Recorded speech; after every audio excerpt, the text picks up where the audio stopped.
سلام خدمت همراهان سرور پارسیان رول پلی. اومدیم با آموزش نصب سمپ روی GTA سان آفلاین. خب شما نیاز دارید به بازی GTA سان اندریاس آفلاین. خب شما اول فایل GTA سان آفلاین رو اکسترکت میکنید داخل یکی از درایو هاتون. خب من داخل درایو سیم میزنم، ثبت میکنیم تا اکسترکت شه. خب همونطور که میبینید GTA سان اندریاس آفلاین برامون اکسترکت شد. خب دومین کاری که باید بکنید بیاید کلاینت رو نصب کنید روی GTA سان اندریاس. خب وارد فایل دوم میشیم. خب اینجا ادامه رو میزنیم.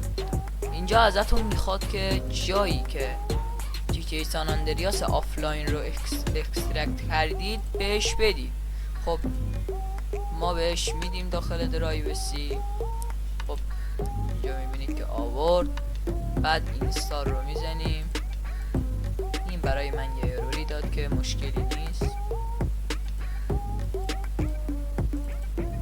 خب وقتی وارد فایل بازی GTA سان میشید میبینید که یه سمپ براتون اومد. بعد اینکه وارد کلاینت سمپ شدید در این بالا تیک رو میزنید و IP سرور رو وارد میکنید. خب ما کانکت میشیم به سرور، صبر میکنیم، زیاد طول نمیکشه.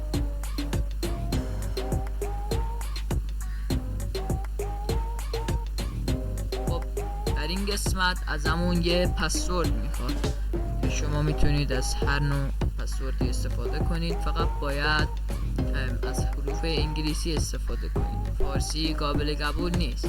خب من میزنم آرش 1 2 3 4، ولی شما مثل من نذارید چون امنیت اکانتتون میاد پایین و همه میتونن وارد اکانتتون بشن. خب بعد اینکه پسورد رو زدید انتخاب رو میزنید.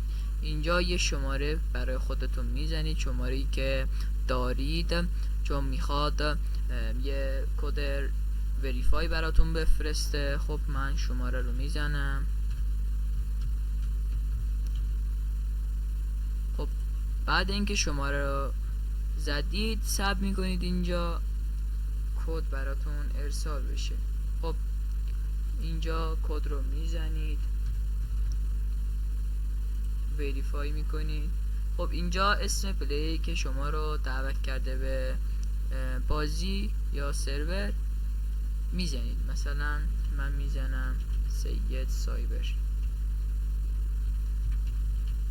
خب وقتی اینجا زدید اسم پلی رو، این قسمت جنسیتتون رو انتخاب میکنید. اگه دختری دختر میزنید، پسری پسر میزنید.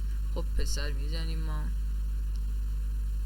وارد سرور که شدید در این قسمت میتونید استارتر پک دریافت کنید که جوایزی مانند لول 3 و 250 کا پول